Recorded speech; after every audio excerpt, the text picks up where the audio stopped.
agradecer a Audiápolis por la oportunidad que me brinda de poder hacer esta charla en la que podamos intercambiar experiencias desde el punto de vista forense y el punto de vista jurídico. El tema que vamos a tratar hoy día va a ser acerca del reconocimiento médico legal en menores de edad, víctimas de violencia sexual. Este es un tema muy importante que tiene una serie de puntos que son muy relevantes y determinantes cuando nos vamos a enfrentar a la etapa de investigación en sistema fiscal y posteriormente en la etapa de juicio a nivel judicial. Entonces, yo quisiera compartir con ustedes la experiencia que tengo en estos casos, en estos sucesos, y también ver la cuestión de lo que amerita la correspondencia dentro de lo que es la parte académica.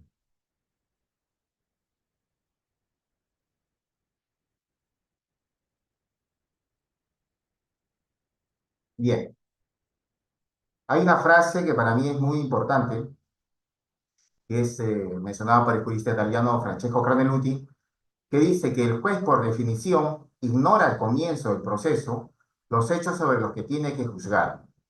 Si los conociese, sería un testigo. El medio a través del cual llega a conocerlos son las pruebas. Al comienzo, el camino que tiene él que recorrer está en sombras, pero son las pruebas las que lo iluminan. Esta es una frase muy importante y que tiene una cuestión de correspondencia con lo que nosotros vamos a definir dentro de la valoración de delitos contra la libertad sexual en menores de edad.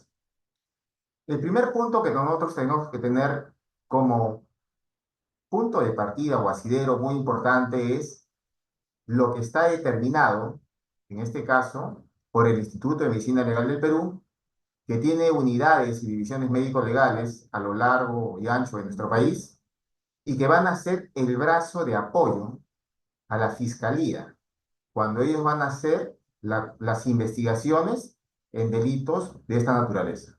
Actualmente se encuentra vigente la tercera edición, ¿ya?, de la Guía Médico-Legal de Evaluación Física de Integridad Sexual en Presuntas Víctimas, ¿ya?, que es del año 2021. Y en este documento, que tiene un valor normativo y que está emitido por una resolución jefatural, tiene una cuestión de cumplimiento obligatorio por todos los médicos que laboran en el Instituto de Medicina Legal del Perú, ¿no? Entonces, esto de acá es de observancia obligatoria basándonos en la cuestión normativa que sale de en este caso, de una entidad pública, ¿ya? Y eso es muy importante, ya que a nivel de juicio, por lo general, tanto la parte fiscal como la parte judicial, ¿ya?, lo toman como una simple guía. Dicen, no, esta es una simple guía y como tal pueden usarlo ya a criterio del evaluador, ¿no? Y eso no se corresponde con la cuestión del motivo por el cual fue elaborada esta guía por médicos especialistas, con el apoyo de médicos extranjeros, y que busca uniformizar y estandarizar los procedimientos administrativos y periciales en el proceso de una evaluación pericial integral a las presuntas víctimas de delitos contra la libertad sexual. Entonces, si va a estandarizar procedimientos periciales, es muy importante. ¿Por qué? Porque va a garantizar una atención de calidad, un buen manejo de evidencias y una emisión de informes y dictámenes periciales que deben ser adecuados y oportunos. Y de esta manera tienen que coadyuvar a una correcta administración de justicia. Eso es el objetivo general que tiene esta guía. Por eso es muy importante que se tenga que tener presente cuando nosotros estamos en una cuestión de litigio o una cuestión de investigación de delitos de naturaleza sexual. ¿Qué es lo que dice esta guía? Esta guía nos va a dar los estándares o parámetros que se tienen que cumplir y que nosotros, en este caso, como parte que va a estar dentro de un proceso, también tenemos que exigir que sean cumplidas. Lo más relevante que tenemos acá es, por ejemplo, que pueden ocurrir eventos antes del examen, durante el examen y después del examen. Antes del examen hay un punto muy importante que dice que lo manifestado en la data es el equivalente al interrogatorio o a la anamnesis. Va a ser la primera parte o el primer acápite de un certificado médico legal. Entonces, esta data, ¿ya? Que va a ser el anamnesis o interrogatorio que se le va a hacer al peritado, tiene que ser tomado como criterio referencial. Eso es muy importante. Tiene que ser tomado solamente como un criterio referencial y subjetivo, ya que la persona va a ir y nos va a decir de que ha sido víctima de una presunta agresión sexual. No existe la cuestión de validez o veracidad de testimonio en nuestro país y por tal motivo yo como perito yo no puedo decir de que eso es verdad al 100%. Lo voy a tomar como una cosa netamente referencial. Y este mismo punto menciona que se debe priorizar los hallazgos objetivos encontrados durante el examen médico legal. Ese es lo más importante. ¿Qué cosa? Priorizar los hallazgos. ¿Por qué? Porque existen muchos casos en que la persona manifiesta haber sido víctima de una agresión sexual, pero cuando se hace el examen clínico, el examen médico, el examen forense, no se le encuentra ninguna evidencia que acredite ello. Entonces, ahí vamos a ver de que no se va o no se condice lo manifestado en la data con lo encontrado en los hallazgos de la valoración forense. Entonces, ese es un punto muy relevante y es algo que tenemos que tener un poco más de implementación con la parte jurídica para darle un peso o un mayor peso superlativo a nivel de un juicio. Dentro de la cuestión de preventiva también tenemos que durante el examen médico legal, ¿ya? Frecuentemente, con relativa frecuencia, vamos a encontrar procesos inflamatorios en la región vulvar, ¿ya? Y estos procesos inflamatorios en la región vulvar van a producir lesiones a nivel de áreas genitales que están o que tienen correspondencia con una agresión sexual. Por ejemplo, vamos a encontrar lesiones a nivel de la horquilla vestíbulo perineal, ¿no? Y cuando encontramos eso, cuando el médico evaluador encuentra eso, debe colocar ese hallazgo en el ítem de observaciones, porque si no lo registra en ese acápite, va a llevar a una distorsión de la interpretación de ese hallazgo por parte de la Fiscalía y posteriormente por parte de los operadores de justicia a nivel judicial. Tenemos que tener en consideración, por ejemplo, que existen enfermedades o procesos inflamatorios crónicos como las vulvitis o vulvovaginitis, que son bastante frecuentes en menores de edad, ¿ya? Más o menos 7 de cada 10 niñas va a presentar eso. ¿Y cómo es que se manifiesta? Esto no da síntomas. No es que va a haber una cuestión de sintomatología para que la niña se queje y su madre o un familiar puede llevarlo a un hospital, ¿no? Pero sí me va a dar la cuestión de lesiones a nivel de la parte vulvar. Entonces, ¿qué es lo que van a ver ahí? Van a ver un enrojecimiento de la parte vulvar. Y este enrojecimiento, esta marcada eh, congestión que existe ahí, ¿ya? Va a llevar a una cuestión de malinterpretación por muchas personas que le pueden hacer un aseo personal a la menor o la ve en prendas íntimas y le ve totalmente enrojecida esa zona y ya supone de que le pasó algo. Y no me hace la cuestión de correspondencia que puede ser un proceso clínico, ¿ya? Que es frecuente en nuestro país, ¿ya? Y que me va a llevar a una cuestión de malinterpretación. Entonces, con esto de acá, lo llevan a la parte fiscal por la cuestión del desconocimiento de los procesos clínicos que existen en ese nivel, como son las vulvitis, vulvovaginitis o cualquier otra cosa que tenga que ver con una afectación en esa área, lo va a correlacionar en forma directa ¿con qué? Con una agresión sexual. El otro punto que tenemos que tener en consideración como una cuestión de riesgo será después del examen, en el sentido de que van a haber discrepancia en los resultados. Entonces, esto es muy importante, ya que existen muchos casos que a una misma peritada la han evaluado dos o tres peritos distintos. Y en cada una de las evaluaciones no hay una cuestión de correspondencia, ¿ya? O hay una cuestión que sea equivalente. Son bastante discrepantes en la cuestión del tipo de disme que puede haber visto uno, que discrepa con el del otro, con el tamaño o las características, en este caso de sus patrones semiológicos. Entonces, es frecuente encontrar discrepancia en resultados. Frente a esta cuestión, la guía médico-legal también nos coloca una serie de recomendaciones que son muy importantes en la evaluación médico-legal de los delitos contra la libertad sexual. Por normativa, por ejemplo, en la guía está estipulado que esta evaluación tiene que ser realizada por dos peritos como mínimo. Eso es absoluto. Tienen que realizar los dos peritos como mínimo una evaluación de integridad sexual. Pero sin embargo, en los certificados médicos legales, casi en la totalidad a nivel nacional, vamos a encontrar que solamente lo realiza y firma un solo perito. Entonces, cuando existe esto, ¿ya? También tenemos esta cuestión de recomendación, si es realizada por un solo perito, se recomienda realizar la perenización mediante video o fotografía, previo consentimiento informado de la persona y también si se dispone en este caso con los medios disponibles para realizarlo. Acá existe una serie de cuestionamientos, si esto lo comparamos con la guía médico-legal anterior, que era la segunda versión, que era del año 2012. En la guía del año 2012, de manera absoluta, decía que la perenización fotográfica era obligatoria, era una obligación del perito. ¿Por qué motivo? Por el tipo de delito que estamos valorando. Estos delitos contra la libertad sexual no tienen penas bajas, ¿no? Las penas que van a hacer son de cadena perpetua. Entonces, si nosotros hacemos la cuestión del contraste, tiene que haber algo que me garantice la legalidad del documento. ¿Y qué es lo que me va a garantizar la legalidad del documento? Va a ser el registro fotográfico. También existe una guía, que es del propio Instituto de Medicina Legal del Perú, que sigue vigente desde el año 2011, que es la norma de registro de perenización fotográfica y registro en video. Y en esa guía que sigue vigente, dice que por el tipo de delito tiene que realizarse el registro por un paneo visual fotográfico. Eso ahí es absoluto.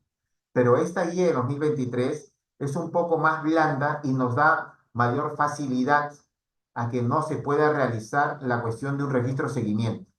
Acá lo único que nos dice es que para poder realizarlo tenemos que pedir ¿qué cosa? La firma del consentimiento informado y la autorización de esta persona para realizar tal registro.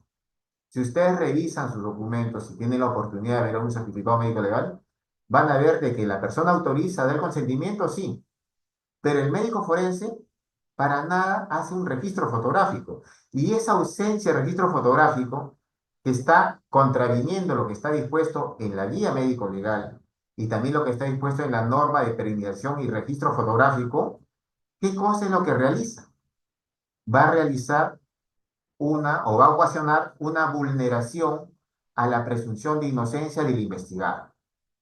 Entonces, estas cosas que son normativas y que son vigentes son muy importantes poner en conocimiento a la parte fiscal y judicial, también nosotros con la cuestión de la esperanza de que ellos tengan un mayor raciocinio y nos autorice o nos dé una cuestión de un mayor acercamiento a la cuestión de la búsqueda de la verdad en estos casos. El otro punto muy importante tiene que ver con que cuando no existen las condiciones o requisitos mínimos para realizar la evaluación médico-legal de integridad sexual, el perito evaluador va a poner o debe poner en conocimiento a la autoridad acerca de la ausencia de estos requisitos mínimos para que pueda diferir el examen médico-legal. Eso también es muy importante. Yo conozco muchas divisiones médico-legales que desde hace más de 2 años no realizan registro fotográfico. Y siendo el registro fotográfico algo muy importante, porque es lo que va a garantizar la legalidad del contenido del certificado médico legal, ellos deberían diferir esto. Y mucho peor todavía, porque en estos tiempos que tenemos con el avance informático bastante marcado, todos nosotros tenemos un celular y ese celular tiene la cuestión de una fotografía. Entonces ellos lo pueden realizar, pero no lo realizan. ¿Por qué no lo realizan? Por muchos motivos, siendo el más importante, es porque esa fotografía, por lo general, no va a demostrar lo que está escrito en el papel. Yo he tenido muchos casos en la cual en el certificado médico legal me han colocado que tiene lesiones de todo tipo. Pero cuando hemos visto la cuestión de registro fotográfico, hemos visto que no es cierto, que hay una marcada discrepancia entre lo que está escrito en el documento y lo que se ve en la imagen. Entonces, Es muy importante tener conocimiento de ello. ¿Por qué? Porque con eso estamos llevando a qué? A una vulneración de la presunción de inocencia, en este caso el investigado, y cuando no se hace de forma adecuada, va a llevar a una, en este caso, a una sentencia condenatoria que va a ser la privación de la libertad de tal persona. Hay puntos o perlas forenses que son muy importantes que se tiene que tener en conocimiento cuando hacemos un análisis de este tipo de documentos. Una perla importante, muy relevante, es a qué edad se presentó la menarquía o menstruación en la peritaria. ¿Y por qué motivo es importante? Porque a partir de que una menor de sexo femenino empieza a menstruar, va a empezar a producir hormonas. Produce dos hormonas, el estrógeno y la progesterona. Y cuando empieza a producir las hormonas, estas hormonas van a tener una acción mediata a nivel genital. ¿En qué? En el desarrollo de los caracteres sexuales secundarios. Entonces, es muy importante eso. ¿Por qué? Porque a partir de esa fecha hacia adelante, yo voy a poder ver cuál va a ser el desarrollo que va a tener estos caracteres sexuales secundarios que van a ser bajo la influencia hormonal. ¿Por qué motivo es importante relacionando a los hechos de delito contra la libertad sexual? Existen muchos casos, yo he visto muchos casos de personas que ya tienen 12, 13 o 14 años o incluso más edad y cuando manifiestan en la data dicen de que han sido víctimas de un presunto abuso sexual a la edad de 6 años, 7 años u 8 años. Cuando dicen eso, nosotros tenemos que primero preguntarnos a qué edad se presentó la menstruación en esta menor.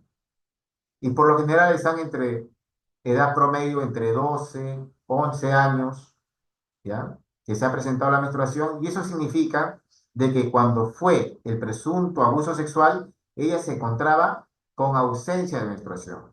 Esta ausencia de menstruación significa que ella no producía hormonas. Y si no producía hormonas, no ha tenido desarrollo de carácter sexual secundario. Y como no ha tenido el desarrollo de los caracteres sexuales secundarios, la parte genital de estas menores son hipoestrogénicas, tienen características muy frágiles, ¿ya? Y en el hecho de ocurrir una presunta agresión sexual, tenemos que considerar que estas menores tienen una barrera ósea anatómica. Y esta barrera ósea anatómica está dada por el hueso púbico. Y este hueso púbico, ¿ya? Va a tener una cuestión eh, de disposición angular dependiendo de la edad. Por ejemplo, si la menor, si en este caso, si la evaluada es menor de 6 años, ¿ya? Este hueso púbico está dispuesto en un ángulo subagudo. Un ángulo es subagudo cuando su valor es debajo de 30 grados. Entonces, si yo tengo esa disposición de un ángulo subagudo, la barrera ósea anatómica va a impedir que exista una cópula. ¿Y qué cosa es la cópula? En este caso, el acoplamiento del pene en la cavidad vaginal. Entonces, ¿es posible, desde el punto de vista científico, dar sustento fundamental de que existe esa correspondencia? No. ¿Por qué motivo? Por la presencia de la barrera anatómica y segundo, por la presencia, en este caso, de influencia hormonal para el desarrollo de caracteres sexuales secundarios. Entonces, es imposible que eso ocurra. Después de los 6 años, hasta antes de que empiece la menstruación, ¿ya? La disposición del ángulo con la parte genital ya no va a estar en un ángulo subagudo, sino va a estar en un ángulo agudo. Y cuando está en un ángulo agudo, la cópula sí es posible. Ahí sí el pene va a poder ingresar a la cavidad vaginal. Pero cuando eso ocurre, va a dejar lesiones groseras sobredimensionadas. Eso es absoluto. Me va a dejar lesiones del tipo desgarros vestíbulo-vulvares o vulvoperineales.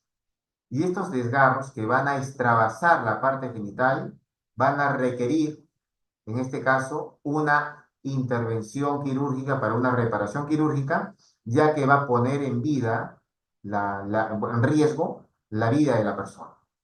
Entonces, eso es muy importante. Doctor Es Pablo, dispénseme. ¿Se encuentra en la diapositiva donde dice área genital? correcto. Sí, Sí, es correcto. Correcto, doctor. Sí, justo nuestros participantes nos decían que no se visualizaba el PPT, pero sí se puede visualizar. El doctor está en área genital. Dispénseme, doctor. Gracias. Entonces, ese es muy importante para ver la cuestión de las correspondencias, basándonos en esa perla forense que tiene que ver con la menarquía, menstruación. ¿Ya? El otro punto ya va con la cuestión de los hallazgos que vamos a encontrar. Tenemos que considerar cuando hablamos de una lesión o de una agresión sexual reciente y cuando hablamos de una agresión sexual antigua. El punto límite ahí es los 10 días.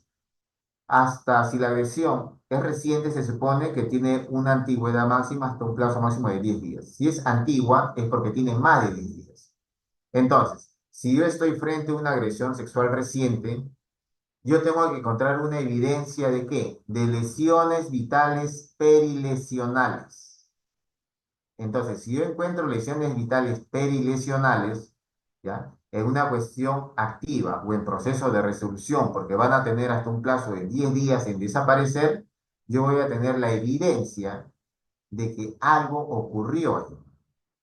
Entonces, dentro del certificado, ¿qué es lo que yo tengo que evaluar para ver cuál fue el tiempo transcurrido? Primero, el día en que la persona pasó la valoración médico-legal, y eso lo voy a contrastar con lo que ella me va a manifestar en la data de cuándo fue la agresión sexual. Si esta persona, por ejemplo, va el día de hoy a hacer una valoración médico-legal y manifiesta que ha sido agredida sexualmente el día de ayer, entonces hacemos una cuestión de una resta numérica y digo, ah, ya, ella está viniendo después de 20 horas o después de un día a hacer la valoración médico legal. Entonces, ¿estamos frente a qué? A una agresión sexual reciente. Y por ese motivo, ¿qué tengo que encontrar? Lesiones vitales perilesionales, de manera absoluta. Si yo no encuentro eso, no va a haber una correspondencia en lo que me dice, ¿con qué? Con la ausencia de hallazgos. Y si recordamos la cuestión del punto anterior, decía de que lo de la data es referencial y tenemos que fundamentar o tener más importancia en qué, en los hallazgos que tengamos en la parte genital. La otra perla forense muy importante tiene que ver con la evidencia biológica. Y para la evidencia biológica, ¿qué es lo que entra a tallar? Las muestras de secreción vaginal que se van a extraer a la peritada. Entonces, cuando le hacen un hisopado de la región vulvar, vaginal o anal, tenemos que considerar que ahí van a buscar, ¿qué cosa? Espermatozoides. Esa muestra la van a mandar a que le haga un examen espermatológico para buscar espermatozoides. Y hay que ver cuánto es el tiempo que tiene de vida media un espermatozoide en cavidad vaginal. Lo podemos encontrar hasta un plazo máximo de 82 horas, pero como media se toma un plazo máximo de 3 días o 72 horas. Entonces, ahí es muy importante ver la cuestión de correspondencia de cuándo fue la agresión, cuándo fue la evaluación, para ver si el perito tenía que haber realizado la muestra de la extracción o no. Porque existen muchos casos que han sido valoradas a las 10 o 15 o 20 horas, pero el perito no sacó la muestra. Y con eso está eliminando una prueba de certeza y también está vulnerando la presunción de inocencia del investigado. Entonces, es muy importante también considerar ese punto por la cuestión del tiempo y ya que va a ser una prueba de certeza que me va a acreditar de manera científica la existencia o no existencia de espermatozoides para ver si me puede acreditar el hecho que se está siendo investigado. El himen es una membrana, ¿ya? Que va a tener una serie de influencias, como les había mencionado, que va a estar determinada por la cuestión hormonal y a consecuencia de estas hormonas es que va a haber un cambio en el himen. Y este cambio en el himen va a dar qué cosa, o se va a ocurrir por qué motivo, porque va a tener una influencia en el desarrollo de caracteres sexuales secundarios. Entonces, Eh, Uno de los ímenes que producen más conflicto o controversia es el himen complaciente, ¿ya? El himen complaciente es un himen que se va a generar cuando ya existe influencia hormonal. Ese es absoluto. Entonces, para nosotros poder hablar de un himen complaciente, de manera absoluta, esa persona ya está con influencia hormonal, ya tenía la cuestión, en este caso, de la menstruación activa. Existen muchos casos que yo he visto que le han hecho valoraciones a menores de 9 o de 10 años y que no tenían, en este caso, que en la parte de la menstruación decía ausente o decía amenarquia, y a pesar de eso, en la parte de conclusión del certificado han colocado que presente himen complaciente. ¿Existe una correspondencia científica para poner eso? No. Ahí existe una fragmentación o un divorcio de la parte científica con la parte de conclusiones, ya que es imposible que una persona que tiene ausencia de menstruación pueda presentar un himen complaciente, ya que este himen se va a generar, ¿por qué motivo? Por la influencia hormonal que va a activar los caracteres sexuales secundarios. Entonces, esa también es otra perla forense que tenemos que tener muy en consideración dentro de nuestras valoraciones o una interpretación de un certificado médico legal.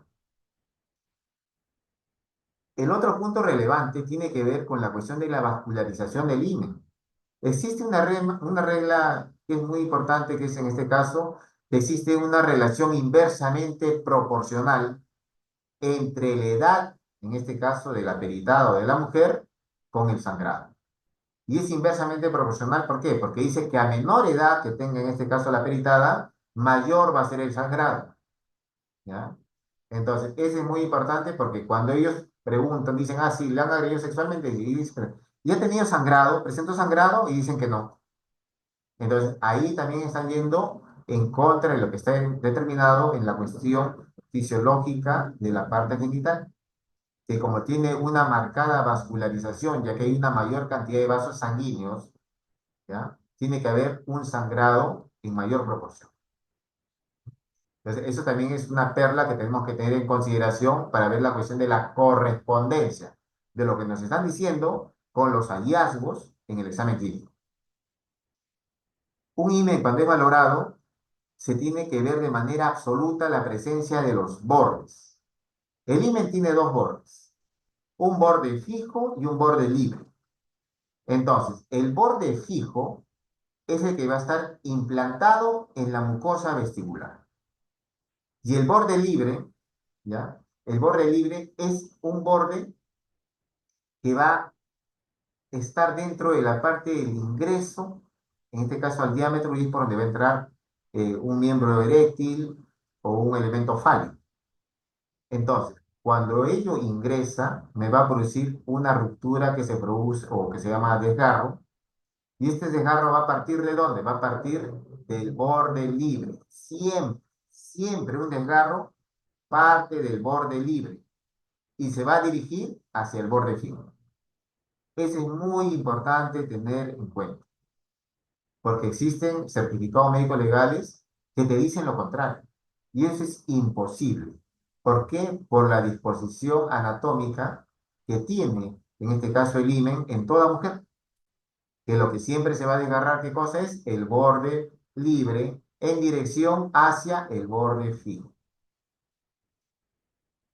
Existen variantes anatómicas dentro de la parte genital también que son muy importantes tener en consideración. Sobre todo cuando en la parte de conclusiones del certificado médico legal se observe la presencia de un desgarro himeneal incompleto. El desgarro himeneal puede ser completo o incompleto. El completo es cuando llega del borde libre hacia el borde fijo. Ese es el completo. ¿Y cuál es el incompleto? Cuando no llega al borde fijo. Entonces, cuando nosotros tenemos un desgarro incompleto antiguo, es frecuentemente confundido ¿con quién? Con una variante anatómica. ¿Cuál variante anatómica? La escotadura congénita, o también llamada muesca congénita. Esta escotadura o muesca congénita es una depresión congénita, o sea, con eso nació. ¿De qué parte? Del borde libre del himen, ¿ya? Y esto de acá tiene una serie de características semiológicas que se tienen que diferenciar para ver si estamos frente a esta variante congénita o estamos frente a un desgarro incompleto antiguo. El otro punto que es muy importante hacer la cuestión interpretativa de un certificado médico legal es ver cuál es el tipo de himen que está siendo evaluado por el médico y que va a ser registrado en el certificado médico legal. Entonces, el himen se va a clasificar por la forma de su orificio y va a tener, o va a ser clasificada de dos tipos, como un himen típico o un himen atípico. El himen típico se va a subdividir en dos tipos. Uno que tiene bordes libres regulares y el otro que tiene bordes libres irregulares. El himen de bordes libres regulares puede ser un himen anular o circular, semilunar, labiado, y se va a llamar regular ¿por qué motivo? Por ejemplo, este himen de acá, por donde estoy pasando el puntero, tiene forma circular, como si fuese una monedita. Como tiene esta forma circular, este es un himen anular. Ahora, ¿por qué dicen que tiene los bordes regulares? Porque todo este borde fijo es bien definido. Entonces, esta es la característica primordial y relevante cuando nos dicen de que es un himen regular. Esto de acá es un himen semilunar. También tiene bordes libres regulares. ¿Ya? Cuando nosotros tenemos la valoración de un himen de bordes libres irregulares, ya sea de tipo de festoneado, dentado, coraliforme o lobulado, no vamos a ver esta característica, vamos a ver algo distinto, vamos a verlo así como esto. Este de acá, por ejemplo, es un himen de bordes libres irregulares. Tiene una distribución no definida, tiene invaginaciones y divaginaciones y me da esa característica. Entonces, ese es un borde, es un himen de bordes libres irregulares, que en este caso es de tipo dentado. Entonces, ese es muy importante tener en consideración en la parte de la interpretación de los certificados médicos legales. ¿Por qué? Porque existen muchos peritos que suponen o piensan, en este caso por una cuestión de ignorancia científica, de que si a este himen de bordes libres regulares le va a dar una cuestión de una agresión sexual, se va a transformar a bordes libres irregulares. Eso he visto, he tenido la oportunidad de escuchar, al menos en 6 departamentos en nuestro país, que tienen ese concepto. Y eso es absurdo, porque estamos viendo de que cuando hay una cuestión de penetración vamos a ver un desgarro, en este caso, del borde libre hacia el borde fijo y por ese desgarro o ruptura no se me va a producir una transformación del resto del himen hacia una cuestión irregular. Eso no existe. Porque si tuviesen ese pensamiento, habría que preguntarles si es un himen de bordes irregulares, ¿en qué se te va a transformar? Es imposible que eso ocurra. Pero lamentablemente es algo que la parte fiscal y la judicial la van a aceptar por una cuestión de desconocimiento y porque están creyendo de que el perito oficial evaluador está hablando con una cuestión de verdad o sustento científico. En cuanto a los hímenes atípicos, tenemos al himen imperforado, septado o cribiforme. ¿Ya? Si hacemos ahora, existe una clasificación también que se va a basar en el grado de elasticidad, ¿ya? Y el tamaño del orificio himeneal. Y ahí vamos a tener al himen dilatable o complaciente y también al himen dilatable. Entonces, cuando hablamos de un himen dilatable, cuando este himen dilatable tiene más de 2,5 centímetros de diámetro.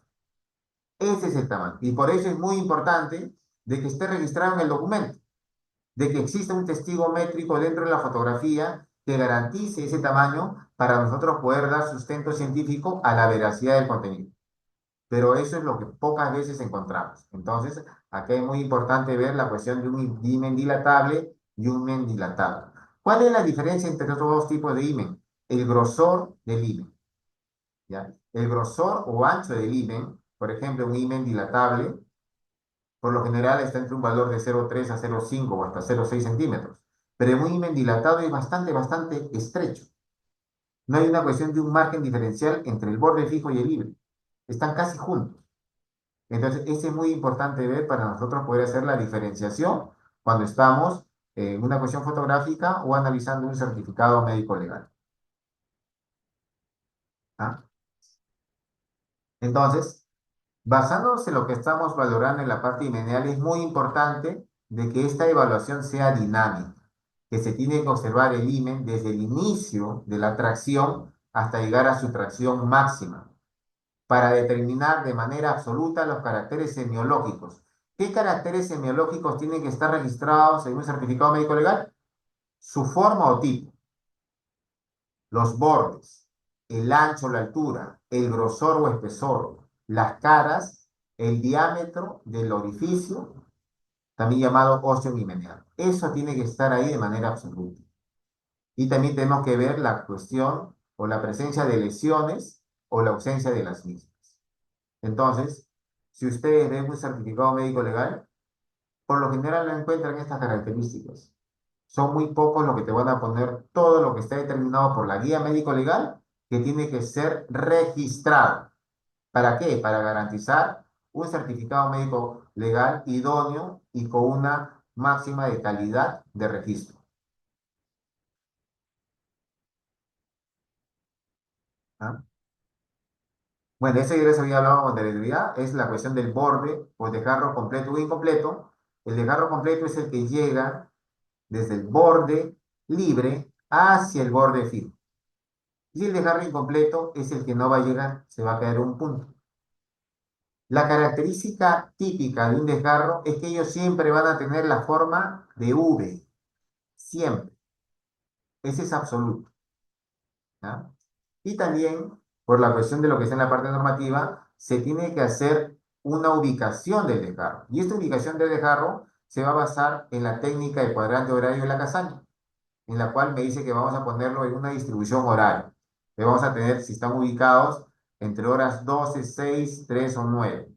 Supongamos que vemos un desgarro a esta altura, ahí decimos, ah, ya este desgarro está ubicado a horas 5 o a horas 4 o a horas 10 u 11, ¿no? De acuerdo a la ubicación de los mismos.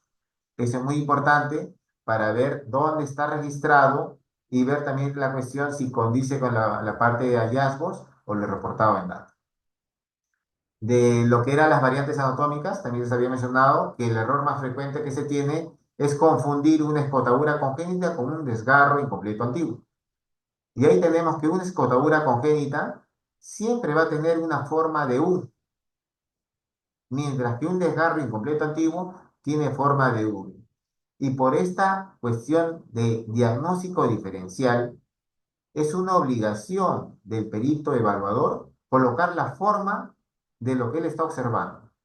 ¿Para qué? Para que permita hacer la diferenciación y evitar un error diagnóstico y también un error de condeno. Entonces, si ustedes tienen un certificado médico legal que dice así, simplemente, desgarro incompleto antiguo, sin ningún otro dato, tenemos que tener la cuestión de que es muy posible o probable de que eso sea una muesca congénita.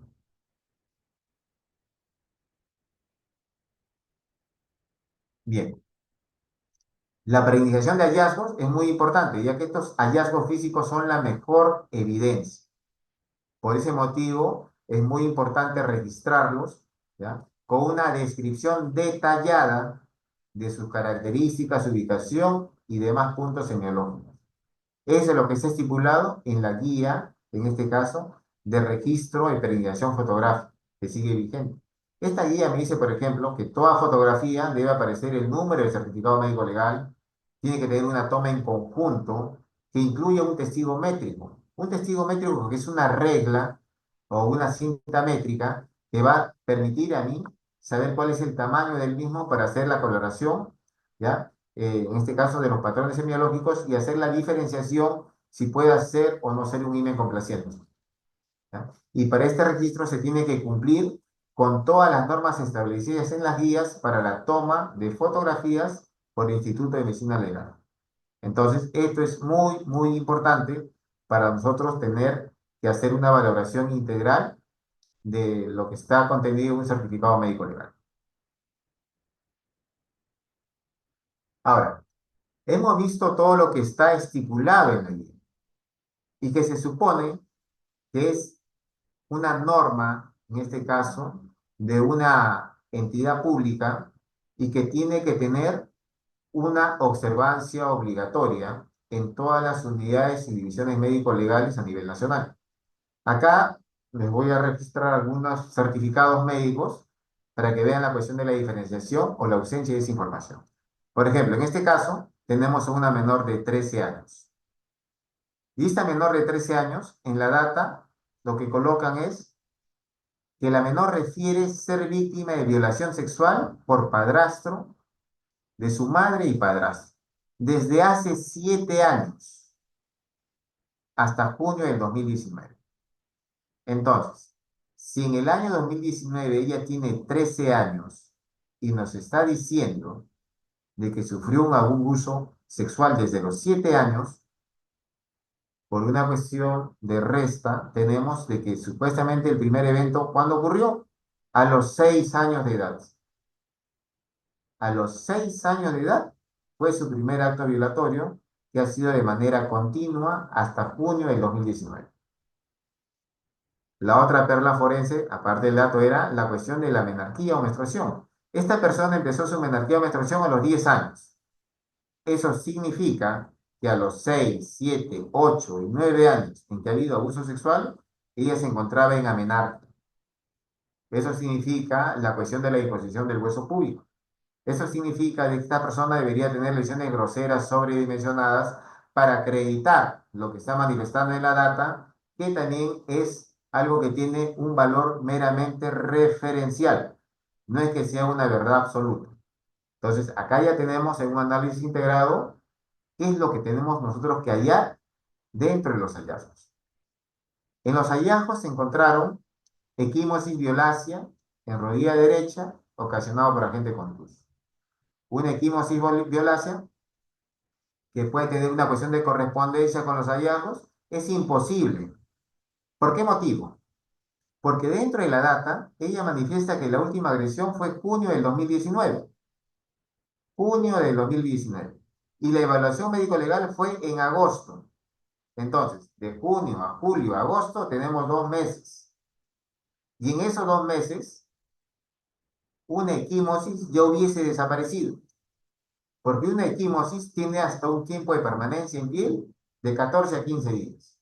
Entonces tenemos de que esta equimosis violácea no se condice o no se correlaciona en tiempo con lo que está registrado en el documento. Y por tal motivo, ¿dónde debe ser registrado? En la parte de observaciones. ¿Para qué? Para evitar una mala interpretación. Pero este médico lo ha colocado como una cuestión de un hallazgo de integridad física. ¿Ya? Ahora, ¿qué encontré en la parte genital? Le encuentra himen. Presenta 4 desgarros incompletos antiguos, con base y borde nacarado. ¿Me dice cuál es el tipo de himen? No. ¿Me dice cuál es el diámetro del himen? No. ¿Me dice alguna característica de los bordes del himen? No. No me dice nada más que eso. ¿Me dice si existía o no existía escotadura muesca congénita? No. ¿Me dice si eso que ha visto tenía forma de U o de V? No. Entonces, toda esta omisión de información por el perito evaluador, ¿a qué nos lleva? A una mala interpretación por la parte fiscal y a un error de condena. Entonces, es muy importante nosotros tener que hacer esta interpretación objetiva y científica de lo que está registrado en el documento. ¿No? Acá en la parte anal no le encontraron nada. Acá en la parte de edad aproximada me pone desarrollo de caracteres sexuales secundarios. Tanner 2, mamas Tanner 2, pero no es relevante. Y como conclusiones, ¿qué me coloca? Presenta lesiones traumáticas recientes extragenitales. ¿Por qué? Por la presencia de la lesión en la rodilla derecha. Presenta signos de floración antigua y no presenta signos de acto contra natura, ¿no? Entonces, con esto, ¿qué tienen? Una cadena perpetua. Ahora, si uno va sin una valoración integral o una interpretación de esto y no hace la cuestión de un sustento científico para desacreditar esta pericia, lamentablemente eso es lo que va a ocurrir. Pero también es para que ustedes puedan observar cómo es que estos certificados médicos que se supone que tienen que ayudar hacer un esclarecimiento de los hechos que están en investigación, por lo general no cumplen con el cometido. Este es otro certificado médico legal. En este caso, esto es de Tamborapa, ¿ya? Este es de Amazonas, en la Unidad Médico Legal de Jaén, que también hace una valoración a una menor de 12 años, ¿ya? En la que refiere que fue violada por persona conocida en su casa cuando se encontraba sola.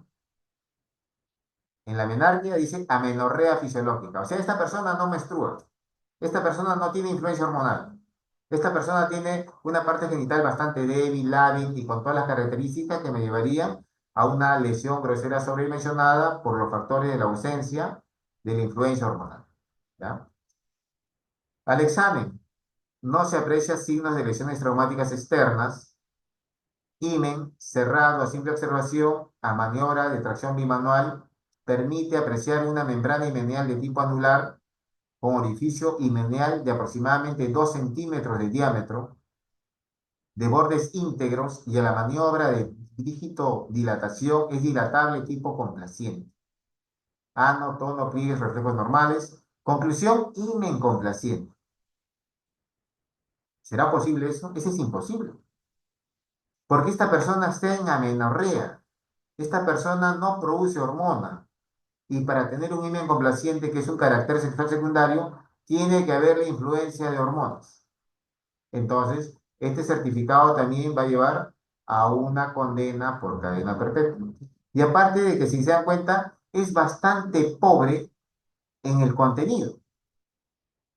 Solamente tiene una, dos, tres, cuatro líneas en la parte de la data, en la parte de la valoración tiene siete, y en la otra tiene cuatro, ¿no?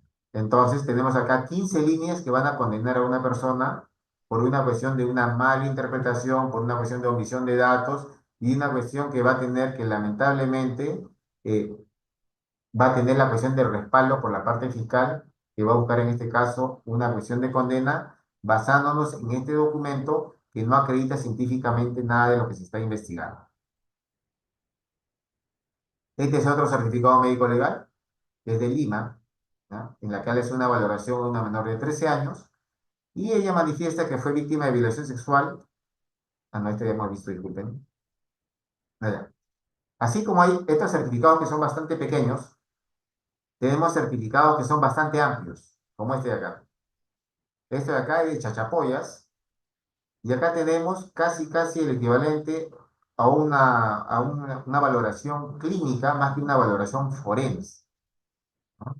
Entonces, lo que ha realizado acá el médico es algo que no está normado en la guía médico legal. Acá el médico me pone estado de conciencia, lúcida, orientada en tiempo, espacio y persona, estado general, regular estado general, estado de hidratación, de nutrición, tipo de constitución, si es normosómico o no. Todo esto de acá es una valoración clínica, no es una valoración forense, ¿no? Entonces, todo lo que está acá, ¿a qué nos lleva? A un error, a una mala interpretación, ya que no se está haciendo objetivo en la valoración de la parte genital, que se supone que es lo que se tiene que hacer cuando tenemos una valoración contra la libertad sexual, que eso lo significa la CLS, ¿no? Entonces, tenemos este tipo de certificados que son bastante amplios, pero que no es para que esclarezca hechos, sino es para que confunda más al operador de justicia en el proceso de investigación. Y también tenemos estos que son bastante cortos, que no nos dan información precisa y definida para acreditar los hechos. Este es otro certificado médico legal, ¿ya? En la cual también tenemos a una menor de 13 años que manifiesta violación sexual a los 10 años, desde los 10 años hasta los 12 años. Tenemos acá de que la menstruación empezó ¿a cuánto? A los 12 años. Entonces, si hubiese ocurrido a los 10 años, con la ausencia de hormonas, con la cuestión de la barrera anatómica, tenemos que encontrar ¿qué cosa? Lesiones groseras sobredimensionadas. Pero acá me encuentra que tiene un himen dilatable, un himen complaciente. ¿Será posible esto? ¿Se condice? ¿Hay una cuestión de correspondencia científica entre lo que está en la data, lo que está en el examen y lo que está en las conclusiones? No. Por ese motivo es importante hacer una valoración integral del documento para realizar eso. Y lo más anecdótico de este certificado es que no le ha colocado para nada en el examen clínico que está acá arriba el himen. No le ha colocado. Acá solamente dice Abdomen, al examen presenta útero grávido, está gestante. Pero no me ha puesto ninguna característica el INE. Dice, al momento del examen, no presenta signo de lesión traumática corporal, extragenital reciente, abdomen, útero grávido, posición ginecológica, vulva, periné sin lesiones traumáticas recientes, examen de región anal y perianal, y el IMEN no existe. Si yo no tengo registrado el IMEN en la valoración clínica, ¿cómo es posible que sí lo tenga en la conclusión? Para que me ponga IMEN dilatado. No hay la correspondencia científica entre lo que está ahí con los hallazgos. Por eso es muy importante, ¿qué cosa? Hacer la interpretación adecuada de un certificado médico legal. Esto acá también es de Lima Sur, bastante escueto, bastante pobre, ¿ya? Pero es un documento que va a privar la libertad a una persona, ¿ya? En este caso lo han hecho en Pachacamac, una menor de 11 años, que refiere que sufrió agresión sexual desde hace 5 años, o sea, desde los 6 años hasta los 11 años. ¿Y tenemos qué cosa? Tenemos que ella empezó su menarquia, esta M significa menarquia, a los 10 años. ¿Qué deberíamos encontrar? Lesiones groseras sobredimensionadas y también poner en punto de que a los 5 años es imposible que haya ocurrido el hecho. ¿Por qué? Por la presencia de una barrera anatómica. Y acá el examen, ¿qué le encuentra? Le encuentra en la parte ginecológica himen de bordes regulares. ¿Cuántos himen de bordes regulares habían? Habían varios. Labial, seminular, bilabiado, trilabiado, tetralabiado. Pero acá no sé cuál es el himen que está valorado. Esa es una omisión de función. Dice que permite la valoración de la apertura. Me pone acá dilatable. Pero acá me he puesto el valor, me ha puesto que eso es mayor de 2,5 centímetros. No me dice. Y con eso me llevo a qué cosa, que dice un himen complaciente. Entonces, ¿cuál es el razonamiento del fiscal acá? El fiscal dice, ah, ya, el himen complaciente es un himen que tiene mucha fibra elástica y no se rompe. Así que como no se rompe, sí ocurrió el hecho. Pero el fiscal no razona, no piensa, no pone en duda de que esta persona dice que tuvo la agresión o de la agresión hace 5 años, a los 6 años de edad. Y a los 6 años de edad va a tener un himen complaciente, imposible. ¿Por qué? Porque su menstruación empezó a los 10. Entonces, ¿tiene evidencia científica de documento para acreditar un delito contra la libertad sexual? No. Por eso, les reitero la importancia de una valoración de este tipo de documentos que van a privar la libertad de una persona, ¿no? Y que llevan los errores de condena. Este es otro documento de Pamplona, también de Lima Sur, una menor de 11 años, que manifiesta abuso sexual desde los 5 hasta los 8 años. ¿Cuándo le vino la menstruación? A los 10 años. Entonces, ¿qué tengo que encontrar? Lesión grosera sobredimensionada, intervención quirúrgica, riesgo de muerte. ¿Qué encontraron en la valoración? Le encontraron himen dilatable complaciente. Entonces, estos son documentos reales. Estos son documentos que acreditan presuntos hechos o delitos contra la libertad sexual, pero que lamentablemente carecen de la objetividad científica. No tienen absolutamente nada de contenido para acreditar los hechos que se están investigando. Este es otro documento, no me dejó pasado. Este es otro documento de la libertad, por ejemplo, que le han hecho a un menor de sexo masculino de 10 años de edad. Los anteriores eran de sexo femenino. Acá tenemos ahora a un menor de sexo masculino, en la cual manifiesta una agresión por vía anal en varias oportunidades. Y esta persona es importante tener en consideración de que esta persona, este niño, tiene el síndrome de Tourette. Y este síndrome de Tourette va a hacer que ella tenga contracciones tónicas, ¿ya? Y eso es algo frecuente por el proceso del síndrome de Tourette. Pero acá hay una malinterpretación del médico en la cuestión de los hallazgos para que me coloque la presencia de signos de coito anal reciente. Tenemos acá que ver cuándo es que supuestamente ocurrió los hechos, no nos dice. No hay una cuestión de correspondencia con la cuestión del examen clínico. Y al examen, lo que le encuentran acá, me colocan a la luz, mira, pliegues anales asimétricos incompletos que convergen hacia el centro cerrado de la luz, no presenta hipotonía espontánea, no presenta lesiones traumáticas recientes ni antiguas en el margen anal, eritema traumático en todo el margen anoperineal, ¿ya? Pero me pone acá lesiones supuestamente en el cóccix perineo, tomando carátula, pero no me da una cuestión de real evidencia para ponerme esta conclusión de un coito anal reciente. Acá le preguntaríamos cuándo es que fue la presunta agresión y cuál es el tiempo transcurrido. No me lo va a poder decir, porque no está en el contenido. Entonces, cuando uno ve estos documentos, en este caso hay que hacer ¿qué cosa? La interpretación. ¿Por qué? Porque el fiscal, ¿dónde va a ir? El fiscal, lo único que lee los documentos es la parte de conclusiones. Él va a leer eso de acá. Va a decir, no lesiones traumáticas extragenitales ni paragenitales recientes visibles. Ahí, eso no me sirve. Después va a decir, no lesiones traumáticas a nivel genital, descartar fimosis. Tampoco me sirve. Pero dice acá, signos de coito anal reciente. Ah, ya dice, esto sí me sirve y con esto que pido, cadena perpetua. Ese es lo único que él va a leer, ¿no? Pero en la parte previa, donde se supone que tiene que estar todos los criterios que me acrediten esa conclusión, no dice absolutamente nada. Entonces, es importante de que nosotros tengamos esta interpretación para evitar errores de condena.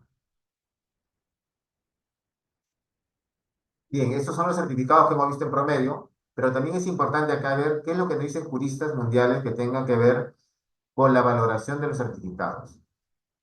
Roxin, que hace poco ha fallecido, aunque ha sido un jurista muy importante de Alemania, decía que en el procedimiento penal moderno, en el que la aclaración científica de cuestiones que no son jurídicas juegan un papel cada vez más importante, el perito ha alcanzado con frecuencia una posición dominante en la práctica. Eso es muy cierto. Pero en estos certificados médicos legales que hemos visto, ¿podemos dar fe de eso? ¿De que tiene una aclaración científica que juega un papel determinante en un proceso? No. Gascón manifiesta que en los últimos años los constantes avances científicos y técnicos han tenido un profundo impacto en el ámbito de la prueba y juegan un papel cada vez más importante en todos los procesos. Dentro de las valoraciones de los exámenes médicos legales vamos a encontrar fenómenos que van a ocurrir de forma paralela, que van a contraponer la prueba pericial con lo que ocurre en los sistemas de justicia penal. Y esto de acá, que tiene un uso cada vez más frecuente, va a constituir un factor relevante que va a aumentar la probabilidad de un error en los sistemas de justicia penal, especialmente para condenar a personas que son inocentes o que no se le acreditan los presuntos hechos que están siendo denunciados en la parte documentada.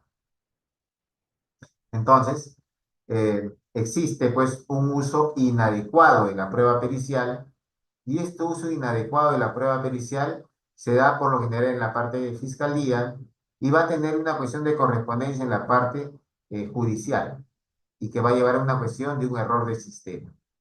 Entonces, este uso impropio de la prueba pericial va a constituir un factor de mayor relevancia en los casos de condenas erróneas. La Academia Nacional de Ciencias en Estados Unidos realizó un estudio multicéntrico en la cual encontraron la cuestión de las deficiencias que existían en el trabajo forense. ¿Y qué es lo que encontraron ellos? De que estos documentos o informes no tenían grados de confiabilidad mínimos, ¿ya? Que eran pruebas generadas con bases científicas débiles, indiscutibles. Y por esa cuestión tenían un motor de decisiones erradas de condena. Eso es lo que nosotros mismos vemos acá en nuestro país. Si acá se hizo un trabajo de investigación, ténganlo por seguro que por encima de un 50% de los certificados médicos legales no tendrían la cuestión de acreditar científicamente lo que está en una cuestión de investigación. Y nos va a llevar a qué cosa? A decisiones erradas de condena. Entonces, dentro de los problemas específicos que han encontrado, que hay un uso de prueba pericial poco confiable, como los certificados médicos legales que les he mostrado y que acreditan la cuestión de una prueba pericial poco confiable y con una ausencia científica dentro de la acreditación. ¿Qué más? El testimonio inválido de los peritos, que no saben explicar lo que han colocado ahí. No te dan una cuestión de un fundamento científico que acredite el hecho. También tenemos un mal comportamiento de peritos. Un mal comportamiento porque no te saben aclarar los hechos, sino te llevan a una cuestión de una mayor confusión. ¿A quién? Al jurista, al juez y en este caso al abogado litigante que está dentro de un proceso. también tenemos el uso tardío de la prueba pericial. ¿Y de qué manera lo realizan eso? Cuando no admiten o no incorporan documentos. Por ejemplo, ¿qué es lo que por lo general yo he visto que no incorporan? Los exámenes biológicos, los espermatológicos. ¿Y por qué motivo no lo incorporan? Porque el resultado sale negativo. Y como sale negativo, y ellos quieren sustentar que hubo una agresión sexual de 10, 12, 15 horas sobre un día, no lo incorporan. ¿Por qué? Porque no tenía la cuestión de una prueba de certeza. Entonces, eso de ahí es muy importante que los abogados litigantes tengan en consideración cuando se hace una valoración integral de una investigación por delito contra la libertad sexual. Entonces, en los casos de una violación sexual, tenemos que la participación del perito médico es muy importante y crucial. Se tiene que tener que los hallazgos pueden no estar del todo relacionados con el testimonio de la víctima. Hay que hacer una cuestión de discrepancia y diferenciación con la cuestión del tiempo transcurrido entre el examen y la agresión y ver si eso tiene una cuestión de correspondencia con el hallazgo, ¿no? Se tiene que explicar los significados de cada término médico y la importancia de ellos en el litigio judicial, sea de floración reciente o antigua, si es un himen dilatable, si es un coito o acto contra natura, porque tiene que ser sustentado científicamente en una audiencia por ser un médico especialista. Entonces, esto es muy importante en la valoración de los casos de violación sexual. Las pericias médico-forenses en delitos sexuales es una de las más difíciles. ¿Por qué motivo? Porque existen ideas enraizadas que son erróneas en la mente de los operadores de justicia. ¿Respecto a qué? A la anatomía, ¿ya? A las lesiones genitales. Y es algo que, como perito de parte, siempre se tiene que esforzar para rematirlos, ¿no? Entonces, ellos creen que una menor de 5, 6, 7, 8 años va a tener la misma estructura anatómica en cuestión de tamaño que una persona adulta, un adolescente, por ejemplo, ¿no? Para ellos no existe una cuestión de desproporción anatómica, ¿ya? Entre agresor y víctima. Entonces, estos temas son relevantes y son lo que está lamentablemente enraizado en su pensamiento y es lo que más tenemos que hacer hincapié para que nos hagan o acepten una cuestión de prueba con la cuestión de un sustento científico acreditado. El examen médico legal a la presunta víctima se tiene que encontrar la presencia de cicatrices en el caso de que sea una lesión antigua, lesiones vitales previsionales que sea reciente, hacer la diferenciación con las variantes anatómicas, sobre todo con la escotadura o muesca congénita, que nos lleva a una falsa imagen de un desgarro antiguo, ya que en base a estas malinterpretaciones o ausencias de razonamiento, vamos a tener un error médico cuando se va a hacer un diagnóstico de una supuesta lesión a nivel himeneal que va a proporcionar o que va a producir un perjuicio en el procesado, ya que va a poner fin a su libertad. El himen complaciente, para reforzar que es un himen postpuberal, es un himen que se ha presentado o que se presenta cuando ya está la menarquía presente. Ese es muy importante. Ver la cuestión de los tiempos, las edades, para ver si existe la correspondencia. ¿Por qué? Porque va a ser un himen que ya tiene influencia hormonal. Y esta influencia se presenta con la menarquía, cuando ya está la presencia del estrógeno y la progesterona. Entonces entendemos que el diagnóstico inmuncomplaciente se va a convertir siempre en un reto, ya que tiene partes implicadas en toda denuncia y que tiene que estar acreditada en el certificado médico legal, partiendo primero y siempre de manera absoluta con el tamaño del diámetro transhimeneo, que tiene que ser de 2,5 centímetros hacia arriba. Menos de ese valor no puede tener. Sin embargo, existen muchos que te colocan índices complacientes de 1,8 o de 2 centímetros. Y eso es imposible que exista. En el examen de abuso sexual, tiene que realizarse ¿qué cosa? El examen biológico para ver la extracción de muestra de fluidos y buscar espermatozoides. Y como les dije, eso tiene un plazo máximo de 72 horas para encontrar. El plazo ideal absoluto para yo encontrar o ver un espermatozoide completo son las primeras 24 horas. Ahí yo voy a ver un espermatozoide con cabeza y cola. Ese es absoluto. Por eso es importante tener en consideración estos valores, ya que son pruebas de certeza. Tener en consideración las falsas denuncias, ¿ya? que en este caso van a estar dentro de los procesos para desacreditar la cuestión de un proceso que está siendo investigado, ¿no? Las lesiones genitales en abuso sexual van a tener un grado de diferenciación en la cuestión de la severidad, teniendo en consideración la edad de la víctima. Entonces, tenemos en adolescentes de menor a moderada magnitud y en infantes que vamos a encontrar lesiones severas con una de mayor gravedad que van a requerir cirugías reparadoras. Eso también, como les dije, es absoluto por la presencia de quién, de la barrera ósea anatómica que es el hueso púbico. El diagnóstico en los casos de acto contra natura también es bastante complejo, no es nada sencillo, ya que van a haber una serie de problemas de diferenciación de abuso sexual y aquí tenemos que verlo básicamente con quién, con el estreñimiento. Entonces, cuando nosotros tenemos una valoración de esta naturaleza, vamos a ver si existen signos específicos o inespecíficos del mismo. ¿Cuál es el signo característico de una agresión sexual, en este caso por acto contra natura? Es el signo de Wilson-Johnson. Ese es absoluto. Y este signo de Wilson-Johnson tiene una forma triangular. También es absoluto. Y en este caso, el vértice o la punta de este triángulo va a estar fuera del margen anal, mientras que la base va a estar por dentro. Eso también es absoluto. Entonces, acá se tiene que hacer una diferenciación para saber si ha sido algo que ha ingresado por el canal anal o algo que está saliendo por el canal anal. ¿Por qué? Porque si esta persona es estreñida y va a ser un pujo o valsalva, va a crear una presión negativa para que pueda evacuar las heces, va a hacerlo de adentro hacia afuera y me va a hacer una lesión triangular invertida a la de un signo de Wilson-Johnson.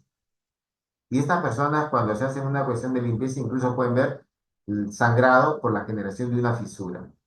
Eso de ahí, por ejemplo, es fisiológico y es algo que tenga que ver con un proceso de estreñimiento o constipación, pero por lo general es mal interpretado como un signo de un abuso sexual. Por eso es importante, ¿qué cosa? Ver la cuestión de la disposición de la lesión triangular, que es el signo de Wilson-Johnson. ¿Mm? Entonces, a nivel, bueno, cuando ya es una agresión sexual antigua, tiene que haber una cicatriz, ¿ya? Y la cicatriz es lo que va a definir la cuestión de la característica dentro de la región anal, si que está cruzando en este caso por dos pliegues anales consecutivos. Eso también es absoluto. Pero eso es algo que nunca van a encontrar. Cuando encuentras una lesión en la parte anal, te ponen, presenta desgarro ahora una, ahora cinco, ahora seis. Pero la parte de la ciencia nos dice que tienen que haber por lo menos dos pliegues perianales consecutivos. Y la característica definida de la valoración triangular con la punta hacia afuera y la base hacia adentro, ¿no? Entonces, esas cosas que están dentro de la valoración del margen anal son muy importantes y relevantes para sustentar científicamente una acusación o también para desacreditarla. Entonces tenemos de que el diagnóstico siempre tiene que estar definido por más de un signo. Tenemos signos mayores y menores, ¿ya? Y muchos de ellos son inespecíficos. Por ejemplo, la hipotonía anal es un signo definido, característico para decir que esa persona ha sufrido un abuso sexual. No. ¿Por qué? Porque si estamos frente a una persona con desnutrición, ¿va a tener una hipotonía? Sí va a tener una hipotonía. Si es una persona que sufre parasitosis, ¿va a tener una hipotonía? Sí va a presentar hipotonía. Si es una persona que tiene procesos diarreicos agudos, ¿va a tener una hipotonía? También va a tener hipotonía. Entonces son signos inespecíficos. Yo para hacer la cuestión de correspondencia y acreditar un abuso sexual por vía anal, tengo que tener la presencia de un criterio mayor o un criterio menor. Pero así de manera aislada no me permite acreditar.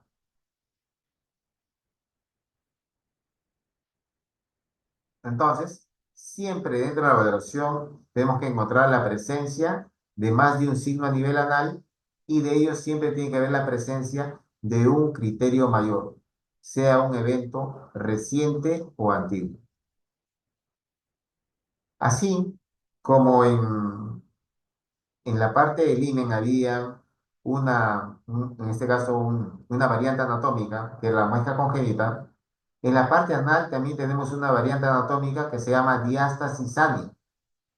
Y esta diástasis ani es la ausencia de pliegues perianales. Y es algo que tenemos absolutamente todos los seres humanos a nivel mundial. Entonces, toda persona tiene, esto de acá que vemos son los pliegues perianales. Todo eso de acá.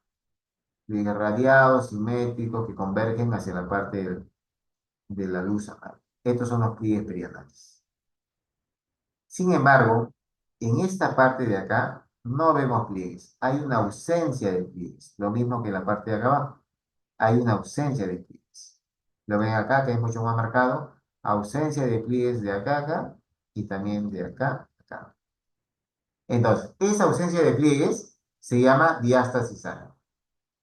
Entonces tenemos de que hay ausencia de pliegues a horas 11, 12 y 1 y a horas 5, 6 y 7. Ese es absoluto. Por ese motivo era importante que te pongan la ubicación del cuadrante horario y la casal. Porque esto es malinterpretado. Existen muchos peritos médicos que aquí colocan aplanamiento de pliegues o colocan borramiento de pliegues. Y el aplanamiento y borramiento de pliegues son criterios para acreditar un acto sexual. Cuando, ¿qué es lo que estamos viendo acá? Una variante anatómica. Por eso es importante leer el documento, ver la ubicación y hacer, en este caso, el enfrentamiento conceptual a ese perito oficial para desacreditar la experticia que tiene y de esa manera poder acreditar un acto que no tiene un sustento científico. Entonces, basándonos en todo lo que hemos visto, tenemos que hacernos estas preguntas. ¿Se están vulnerando los derechos fundamentales del imputado al utilizar un peritaje médico legal que le permita al operador de justicia convertirlo en una prueba judicial? Sí, sí se vulneran esos derechos. La otra pregunta que debemos hacernos es, ¿en qué medida una adecuada interpretación de un peritaje médico legal se correlaciona con una validación de presunción de inocencia del procesado? ¿Existirá eso realmente? ¿Habrá una cuestión de interpretación adecuada por la parte de fiscalía? No, porque ellos solamente van a la parte de conclusiones y no le hacen una cuestión de correspondencia con lo que esta persona dijo en la data y con lo que el médico encontró en los hallazgos. Y el último punto es si existe de manera objetiva la veracidad rigurosa de un peritaje médico legal como prueba científico-técnica que acredite la experticia médico legista. Eso tampoco se cumple. Tenemos el criterio o el acuerdo plenario 4/2015 que me va a dar la validez de una prueba pericial. Y en este acuerdo plenario que da la validez de una prueba pericial, se dice que tiene que cumplirse con los criterios de Dauber. Esos certificados que hemos visto, ¿cumple con los criterios de Dauber? Ninguno. Así que no cumple con lo que está dispuesto en el acuerdo plenario 4/2015. Y no tiene validez como tal el certificado médico legal. Entonces, esas cosas son muy importantes ponerlas en el juicio para desacreditar científicamente esta parte documentada, ¿no? Los criterios de Lauber, como se había mencionado, es lo que van a determinar que el perito oficial tiene la capacidad o función para realizar la pericia o no, y también para ver que esa pericia es indebida y que no tiene una cuestión de conclusión debido a una falta de una apreciación lógica. Eso es lo más importante en este caso de la valoración de una prueba pericial que está dispuesto en el acuerdo plenario 4/2015, que son los criterios Dauber, ¿no? Entonces, acá se supone de que los médicos están yendo contra lo que está dictaminado por la teoría científica o la prueba que fundamenta un hecho, ¿ya? Va contra lo que está en la publicación de revistas sometidas a control de expertos o las cuestiones de teoría técnica en cuestión. ¿Ya? Tienen un porcentaje de error conocido potencial, ya que no cumple con los estándares correspondientes a la prueba empleada y también va en contra de lo que está dictaminado por el consenso general de la comunidad científica. Entonces, ahí nosotros vamos a encontrar la cuestión de la ausencia o discrepancia o la cuestión de la falta de correspondencia lógica entre lo que está dispuesto en la guía con la apreciación personal que ellos tienen. Y con eso se ve que ellos no cumplen con los criterios de qué? Con los criterios Dauber, que está en el plenario 4/2015. Esto de acá es un certificado médico legal, ¿ya? En la cual vemos la valoración a una menor de 11 años por integridad sexual, y esa valoración que le hicieron el 29 de abril del 2021 manifiesta que sufrió una agresión sexual el día 28 de abril a las 8 de la mañana. Entonces, del 28 de abril al 29 de abril, hasta las 8 de la mañana tenemos 24 horas, y de ahí hasta las 4 de la tarde tenemos 32 horas. El tiempo transcurrido entre la presunta agresión y la valoración médico-legal es de 32 horas. Estamos en una agresión sexual reciente. Tenemos que encontrar lesiones vitales previsionales de manera absoluta, ¿no? ¿Qué más tenemos acá? En antecedentes, vamos a buscar la menarquía o menstruación que le empezó a los 9 años de edad. Entonces, esta persona ya tiene influencia hormonal, porque está menstruando desde los 9 años de edad y ha sufrido una presunta agresión sexual a los 11 años de edad, ¿ya? Entonces, acá tenemos ese punto, por ejemplo. Si seguimos viendo en el examen médico, ¿qué le han encontrado a nivel del himen? Le han encontrado himen de forma anular. Si recuerdan, cuando le di la cuestión del himen de forma anular, les dije que tenía bordes regulares. Pero acá este médico ha puesto un himen de forma anular de bordes irregulares. Acá no hay correspondencia científica en este punto. Es imposible que exista un himen anular con bordes irregulares. ¿Por qué? Porque la ciencia dice que ellos tienen bordes regulares de manera absoluta. Me coloca la cuestión del diámetro o centímetros y la presencia de un desgarro reciente completo a horas 9, ¿ya? Y también tenemos un desgarro incompleto a horas 3 con lesiones perilesionales, pero no me pone cuáles. Pero tenemos acá supuestamente dos lesiones, a horas 3 y a horas 9, ¿ya? Entonces, si lo vemos en nuestro reloj, van a estar frente a frente, ¿ya? En la parte del ano, me colocan ano hipertónico. Si yo veo un ano hipertónico, eso significa que ha habido una agresión anal reciente. Ese es absoluto. Pero vayamos a la conclusión. Me coloca, presenta signo de floración inguinal reciente, basándose en lo que está escrito en la data y en el examen, y me coloca que no presenta signos de coito contra natura reciente, pero aún así me coloca que tiene una hipertonía anal. Entonces, este documento carece de lógica científica, pero ha sido valorada por un perito oficial. Y con esto de acá estaban yendo a una cuestión de una cadena perpetua. En la parte de observaciones, dos cosas muy importantes, que había un registro fotográfico y que había un hisopado de secreción vaginal, ¿ya?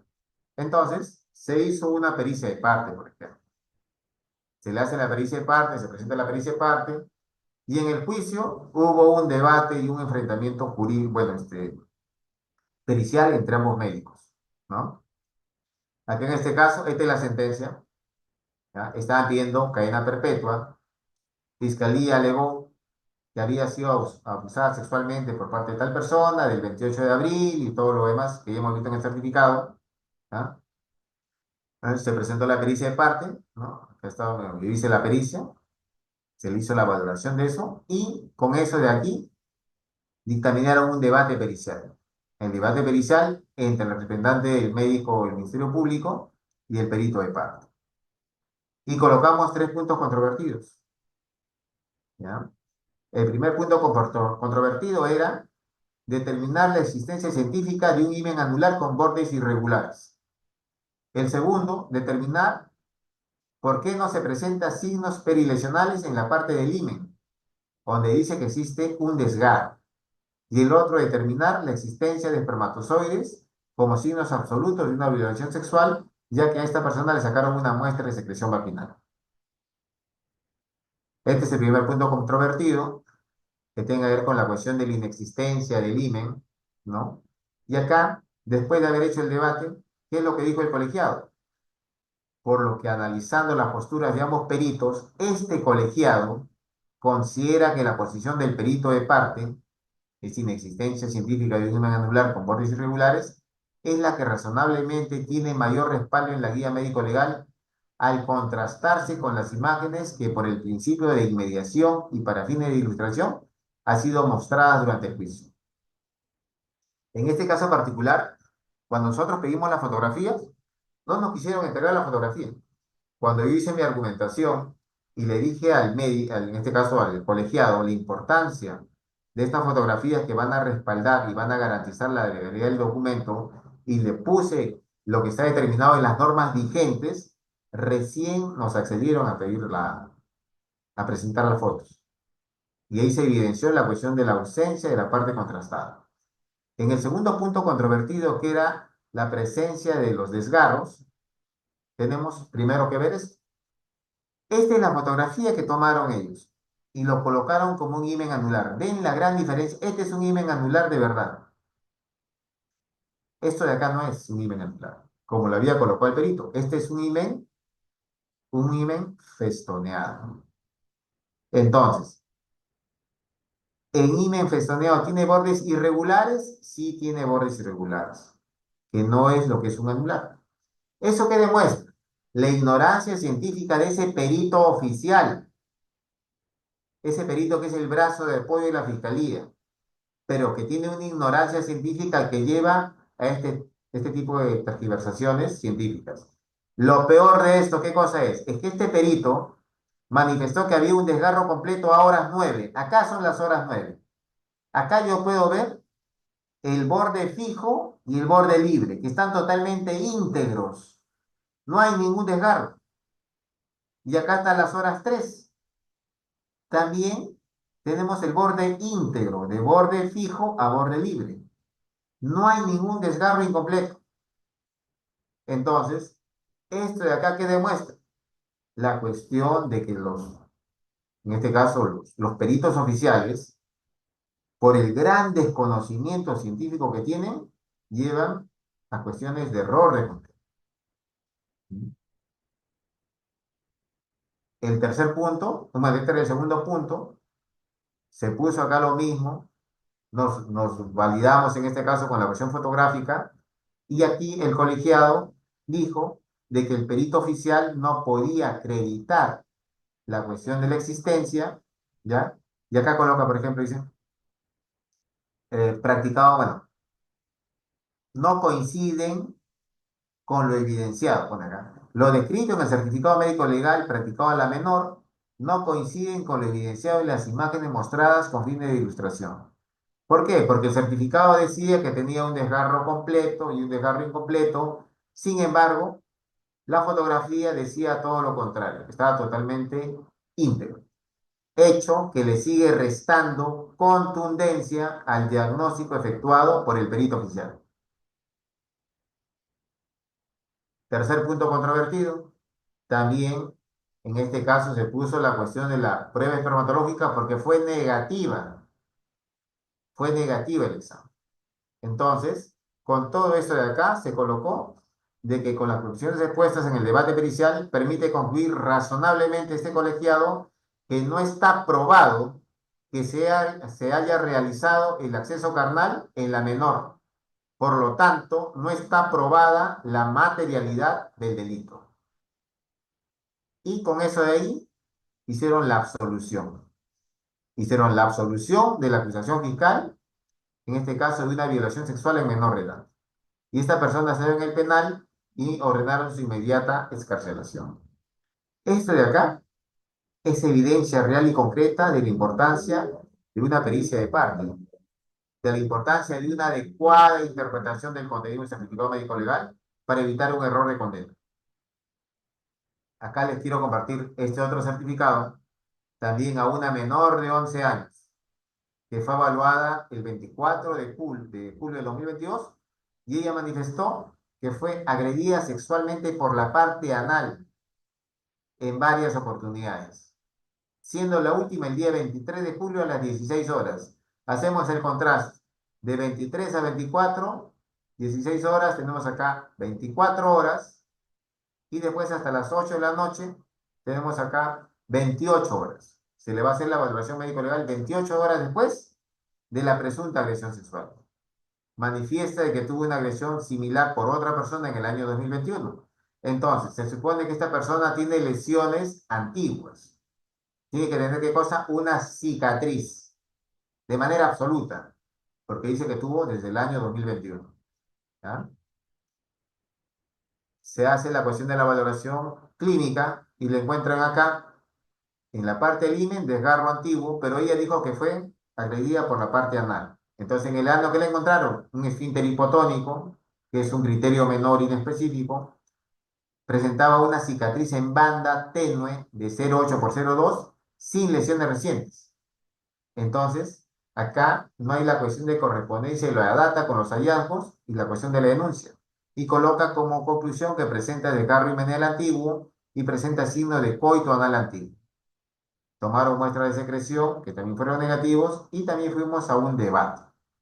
Se va a un debate, se presenta la parte argumentativa y esa es la sentencia, ¿no?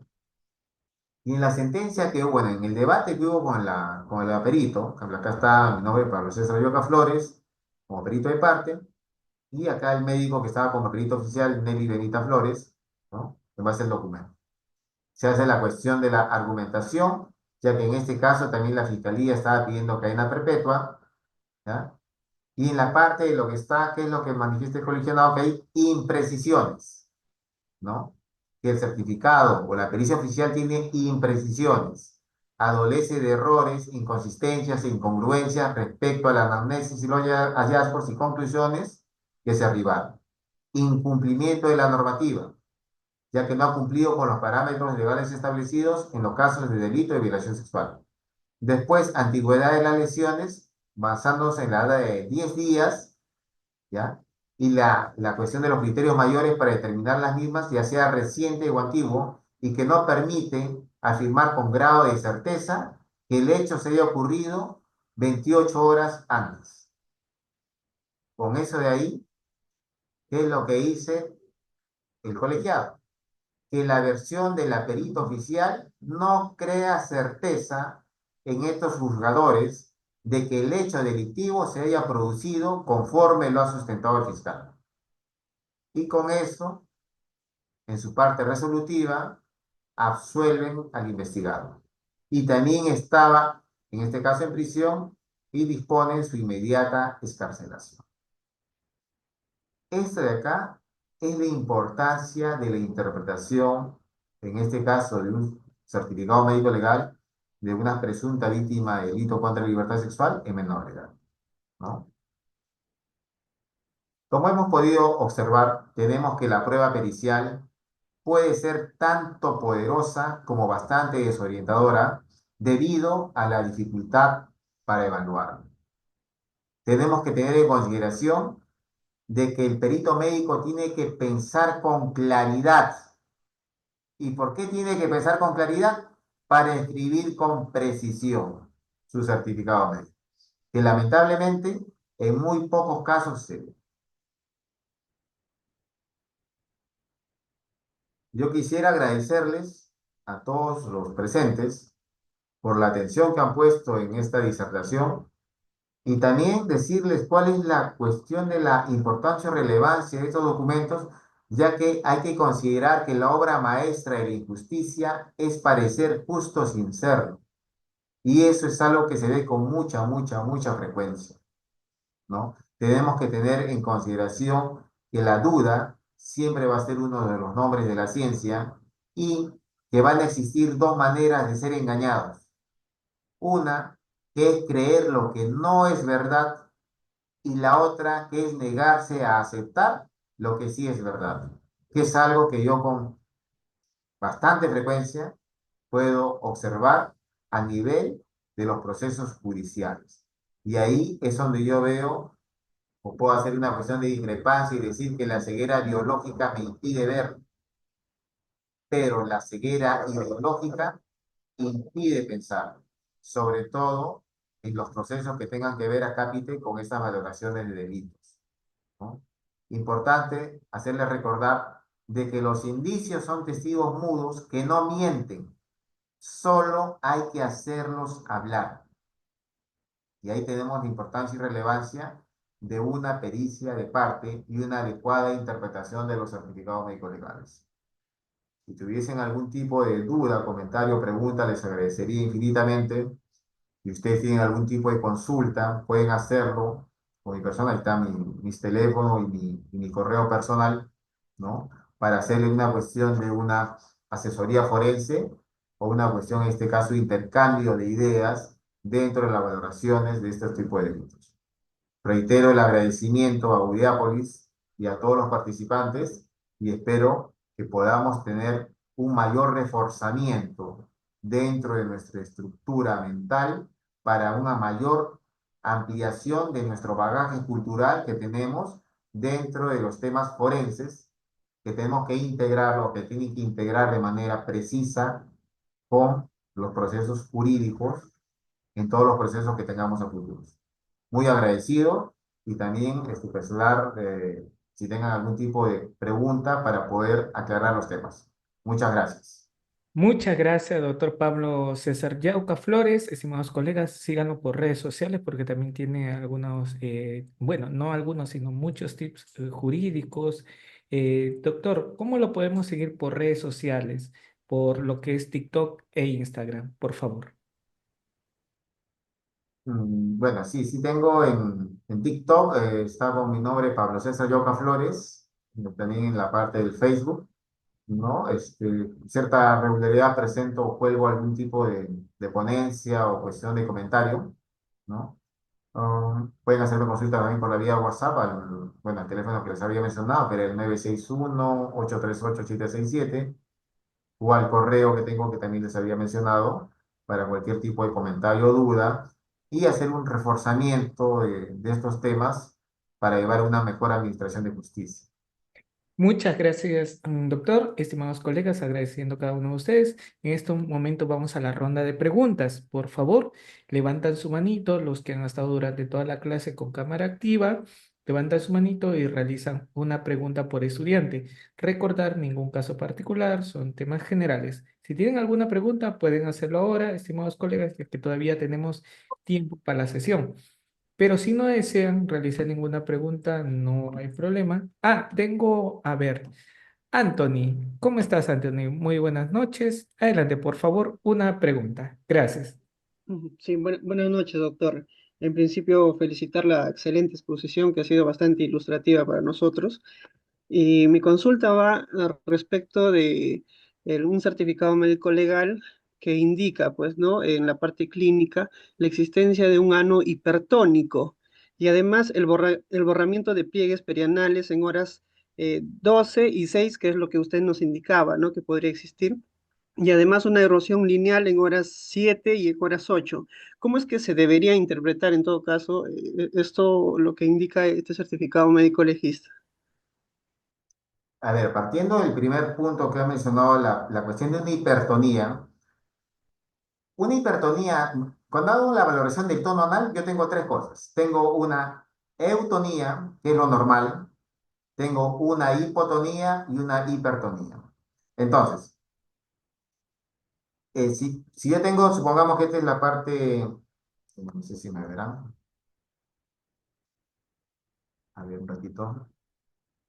Sí, doctor, le aviso. Estimados colegas, los que no se hayan matriculado, ya saben, dejan su número de celular en el chat. Doctor, lo escuchamos. A ver, voy a hacer una cuestión. Si esta es la parte de acá donde está mi dedo, la parte del ano, ¿ya?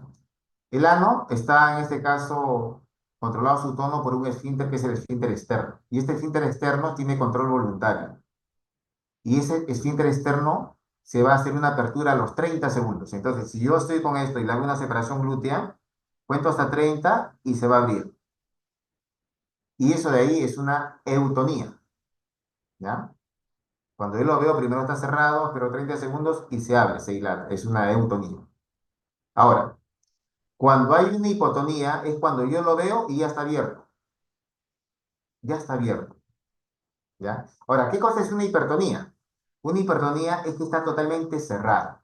Yo por más tracción que haya, que ejerza acá en la parte glútea, no se va a aperturar, porque está activo el esfínter interno y el esfínter externo. Y el esfínter interno no tiene control voluntario. Entonces, es imposible, porque yo no puedo separar esto para ver el canal, el conducto anal, es imposible que en una hipertonía yo pueda observar lo que está acá adentro. Eso es imposible. Entonces, no existe la correspondencia que en una hipertonía me hayan observado una fisura o que me hayan podido observar en este caso un borramiento de pliegues a horas 12 y horas 6. ¿Por qué? Porque está tan cerrado esto que no me va a permitir la aperturar para ver el canal. Entonces, en eso que tú me has leído no es la correspondencia científica, es absolutamente falso. Muy bien, muchas gracias, doctor. Estimado, gracias quienes están dejando su número. Mañana me estoy comunicando con ustedes. Estimado Jorge Luis, muy buenas noches. Qué gusto, por favor, una pregunta. Gracias. Muy buenas noches, estimado doctor. Eh, Teniendo himen complaciente, la peritada, ¿cómo se puede determinar si tuvo o no relaciones sexuales? Ya, ahí va a depender del tiempo que transcurrió entre el presunto hecho y la valoración. ¿Ya? Ese es importante. Si estamos dentro del plazo de los 10 días para hablar de una cuestión reciente, se tiene que encontrar en la parte genital la presencia de lesiones vitales prelesionales en resolución. Entonces, acá tenemos un punto muy importante. Mira, el himen complaciente es un himen que es elástico, que se va a extender y vuelve a su sitio. El himen complaciente no se va a romper, entre comillas, porque sí existen casos de ruptura. ¿Ya? Entonces, como no se va a romper, y el fiscal va a decir, ah, ya, como es complaciente, no se rompe y para él ocurrió el hecho, hay que decirle un momentito. ¿Por qué? Porque cuando hay una cuestión de acto sexual, van a haber movimientos pélvicos. Entonces, el pene va a ser una cuestión de penetración. Va a estar en una cuestión de movimiento pélvico entre ambas regiones pélvicas y me va a tener que lesionar lesiones vitales perilesionales en el margen del himen, en el borde del himen, en la parte, en este caso, de labios, en la parte de la horquilla. En toda esa zona van a haber lesiones. Ese es absoluto. Está bien, no se rompe, pero yo tengo que ver las lesiones. Si yo encuentro la ausencia de esas lesiones, ¿qué me acredita que ocurrió el hecho? Acá tenemos la cuestión de movimientos pélvicos y esa ausencia no puede existir. Entonces, esa sería la forma en que tú puedes acreditar o desacreditar la cuestión de lo que están ellos diciendo, basados en lo que está estipulado en la guía. Lo otro, si ella viene dentro del margen de las 72 horas y dice que ocurrió el acto, sacarle la muestra vaginal de secreción. Y esa es una prueba de certeza. Si hubiese sido cierto, voy a encontrar una prueba positiva. Entonces yo tengo una prueba positiva que sí me certificaría que ocurrió el hecho. Pero si tengo una prueba negativa y está dentro del rango de las 72 horas, yo lo descarto, absolutamente, por la cuestión de eso. Pero cuando tú descartas eso, ¿qué es lo que dice el fiscal? El fiscal agarra y dice, ah, no, seguro usó un preservativo, ¿ya? Y eso de ahí tú dices, pero ¿en qué parte del documento acredita eso?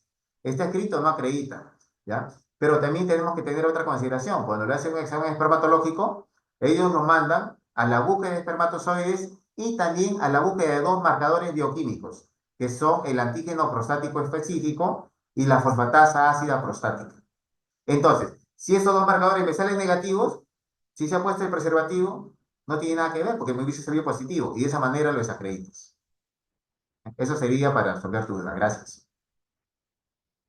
Muchas gracias, doctor. Gracias quienes también están dejando su número de celular. Mañana me estoy comunicando con ustedes. Solamente la inversión de la clase 20. Solo tendré grabación, materiales de lectura y el certificado por el Ilustre Colegio de Abogados de Cañete. Estimado Antonio, muy buenas noches. Adelante, por favor. ¿Qué tal? Buenas noches. Al doctor agradecerle y felicitarle por la ponencia. Bien, a la pregunta, dentro de los delitos sexuales de menores, existe, bueno, se ve dentro de la doctrina forense una tabla de medición del diámetro del orificio menial. Ahora, pero ¿qué sucede? Bueno, dentro de la tabla, lo vi dentro del libro del doctor Luis Vitco, pero solamente llegan hasta la edad de 10 años. Pregunto si existe una media en cuanto al aumento de medida de ese diámetro inmenial para los 11, 12, 13 años de personas que no han tenido relaciones sexuales. Esa es mi pregunta, doctor. Le agradecería su respuesta. Gracias y buenas noches. Y efectivamente, el médico argentino Luis Virco tiene esa clasificación, tiene un libro de valoración imenial en delitos contra la libertad sexual, ¿no? Y también existe un estudio, un metaanálisis, en la cual te hacen una valoración antropométrica de la parte imenial, que es multicéntrica, y en la que tienen ese rango hasta los 10 años de edad. Fuera de eso, no ha habido un estudio multicéntrico como para tener un rango superior a los 11. Ahora, ¿por qué motivo lo ponen hasta ese rango? Esa es la pregunta más importante que tenemos que hacernos. Es por la cuestión de la influencia hormonal dentro de la menor. La cuestión de la media, para la parte, en este caso, de la menstruación en las menores, son los 10 años de edad. Por ese motivo, lo cual lo he colocado como corte ahí. ¿Por qué motivo? Porque cuando ya tiene la influencia hormonal, ya me genera la hormona y ya me lleva a qué cosa? Al desarrollo del carácter sexual secundario. Por ese motivo es que han hecho ese corte a esa edad. Más de ello no. ¿Por qué? Porque ya tiene influencia hormonal la parte genital. Gracias.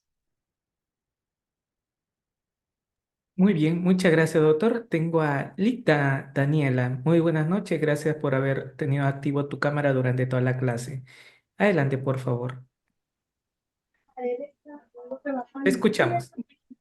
Buenas noches con todos, buenas noches doctor, excelente ponencia de verdad, muy bien explicada.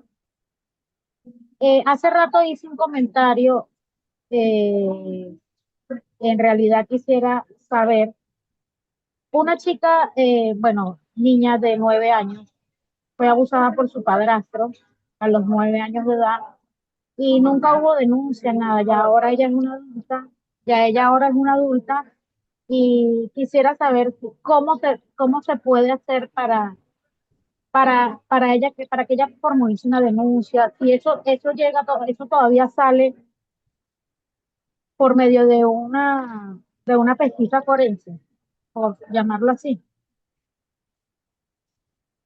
¿Qué edad tiene actualmente la persona? Tiene 27 años. ¿Ha tenido hijos?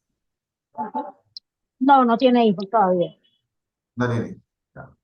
Mira, si estamos hablando de una persona de 27 años y dice que ha tenido una cuestión de una agresión a los 9 años, tenemos un margen ahí de 18 años, ¿ya? Hay que preguntar ahí la cuestión de la menstruación, a qué edad se presentó, hay que hacer la valoración de lo que está, porque esa persona ya tiene, desde esa fecha que empezó la menstruación, que haya sido, supongamos, a los 10 años hasta los 18, tiene una gran influencia hormonal. Hay que ver la cuestión de la valoración de cuántas parejas sexuales ha tenido, ¿no? O sea, es bastante complejo hacer una cuestión de determinación así absoluta para decir, ah, ya, yo con estos hallazgos que te estoy haciendo a los 27 años, yo acredito un hecho a los 9 años, ¿ya? ¿Qué sería lo relevante para ver la cuestión si ocurrió o no ocurrió el hecho de saber la parte de la menstruación, si fue antes de esa edad o después de esa edad? ¿Para qué? Para hacer la discriminación, en este caso, del tipo de lesión que debería existir en él.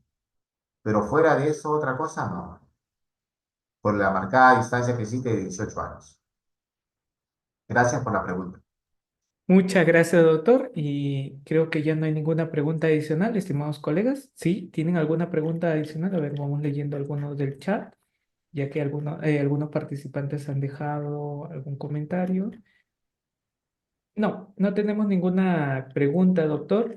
Ya para ir cerrando, nuevamente agradecido, doctor Pablo César Yauca, nuestros participantes han estado con cámaras activas, han estado concentrados también durante la disertación, muchos, sin decir la gran mayoría, y otros quizás no llegaron sus comentarios, pero agradeciéndole por su excelente disertación, nos dice Lisa.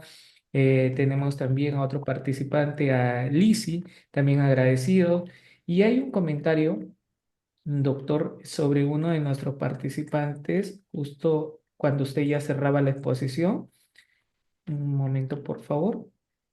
Eh, ah, Ahí está, doctor, sobre a una persona que ha sido condenada, justo daba un ejemplo, y nos decía Orlando, ¿quién le devuelve los meses perdidos en el penal a una persona que lamentablemente fue sentenciada y sin ninguna, bueno, ninguna evidencia contundente y menos prueba en juicio? Gracias, doctor.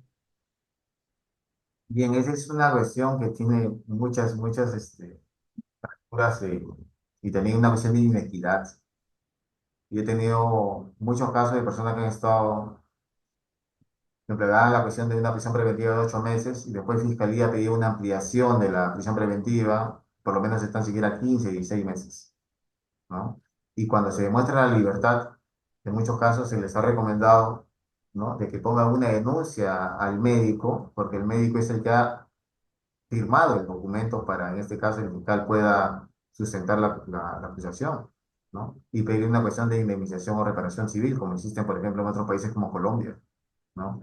Pero cuando sale de mis autor, yo estoy feliz de estar libre y ya no quieren saber absolutamente nada de esa temática, ¿no? Pero sí debería haber algún tipo de cambio dentro de la parte, bueno, plenaria, porque es totalmente injusto. Hay personas que tienen ese tipo de cerrar, de perder la libertad, tienen trabajos estables definidos y cuando salen, salen como paris, porque siempre van a decir, ah, no, tú has estado por violador, por violín o lo que fuese, así no hayan demostrado nada, ¿no? Entonces sí debería haber algún tipo de cambio dentro de la parte jurídica por los casos que tienen errores o falsas condenas en personas que son inocentes. Fuera eso, sí no podría opinar más. De todas maneras, gracias por la pregunta. Muchas gracias, doctor, a usted y nos vemos en una próxima sesión de clase. Cuídese y Dios lo bendiga. Hasta luego, doctor. Correcto. Buenas noches, permiso.